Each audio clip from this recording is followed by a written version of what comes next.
Au village Kachobwe, ainsi que dans ses environs, récentes victimes d'inondations monstres, la rivière Luapula, petit à petit, bat en retraite et regagne calmement son lit. Le président Moïse Katumbi poursuivant de jouer sa partition dans le soulagement de très nombreuses victimes de la fureur des eaux. Au-delà des prises en charge médicales, il poursuit son programme de construction de logements sociaux solides pour ceux dont les habitations ont été mises à genoux par la catastrophe. Beaucoup ici transiteront d'une case en paille vers une maison moderne pour la toute première fois de leur vie. Enchaînant les priorités, il s'est assigné de redonner de l'énergie électrique à la population après que des mains malveillantes avaient vandalisé le dispositif d'éclairage public qu'il installa autrefois sur des très nombreux kilomètres durant les 4 années qu'a duré son exil. Une fois encore, par le moyen de ses propres finances, il a entrepris de doter les villages Kachobwe, Kayindu, ainsi que la cité de Kilwa dans une première phase d'éclairage public. Il n'a pas hésité à se joindre en personne aux équipes déployées sur le terrain pour matérialiser la réalisation de ce grand projet.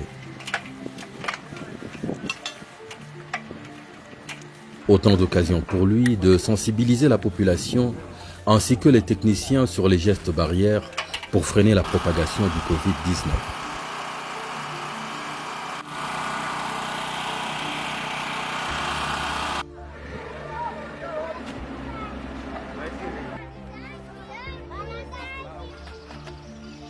Au bout de quelques semaines, les allées des villages Kachobwe, Kayindu ainsi que celles de la cité de Kilwa pouvaient à nouveau bénéficier de l'éclairage public.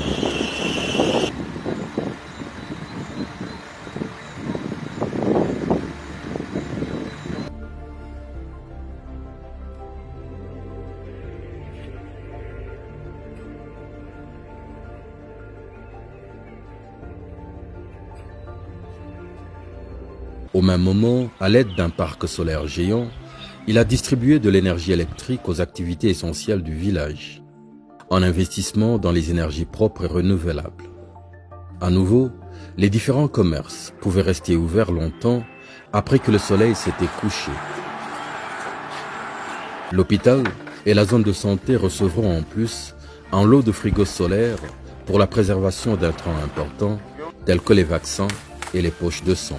Je parle au nom de la zone de santé, très ému et très heureux de réceptionner en ce jour frigo solaire don de son Excellence M. Moïse Katumbi. Chapoué. Nous sommes vraiment très heureux parce qu'effectivement, depuis quelque temps, l'hôpital n'avait pas, surtout quand c'est concerne le laboratoire, un endroit où garder les différents réactifs, les différents produits qui demandent qu'ils soient conservés donc au frais. En un temps crucial où la sensibilisation de masse est primordiale pour lutter contre le Covid-19, il a fait bénéficier de la même énergie à la radio communautaire du village. La paroisse n'a pas non plus été oubliée. Si je peux retracer l'histoire, je suis venu ici à Kachobwe comme stagiaire en 2005. C'était l'incarnation de l'enfer. C'était tout noir partout. Et depuis que le président Moïse Katumbi est venu, il a fait beaucoup de promesses et il les a réalisées. Aujourd'hui, Kachobwe est éclairé, c'est maintenant le paradis. Et tout cela, c'est grâce à l'effort du président Katumbi. Et il se bat pour changer ces coins. Non pas seulement ces coins, mais ses œuvres sont manifestes dans le Grand Katanga. Cette lumière qu'on a aujourd'hui, c'est grâce à lui et on est content. Et il a dit, vous n'êtes pas seul, je suis l'homme de tout le monde.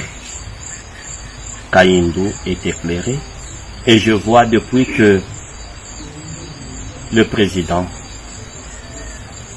a mis partout la lumière dans les routes principales d'ici de Kachobwe. on trouve les gens, même les enfants qui vont jusqu'à 23 heures sans aller au lit, puisqu'ils sont en sécurité. Autrefois, en 2005, on ne pouvait pas se déplacer la nuit. On était obligé, cloîtré et contraint de rester ici chez nous. Il n'y a pas seulement la lumière, il y a aussi l'eau. L'eau, cette denrée rare, qui est maintenant à la portée de tout le monde ici à Kashobwe.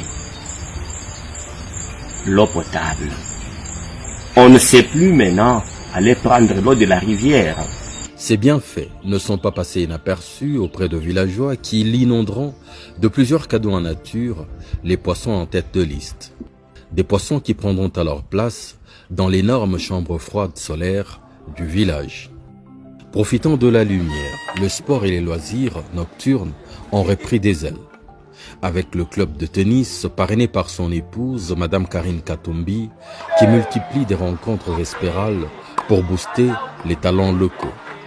Un échantillon de ce que le pouvoir de la volonté peut produire, même dans un village reculé de la RDC, alors qu'au même moment, des grandes cités et villes continuent de placer l'eau et l'électricité au rang de denrées de luxe.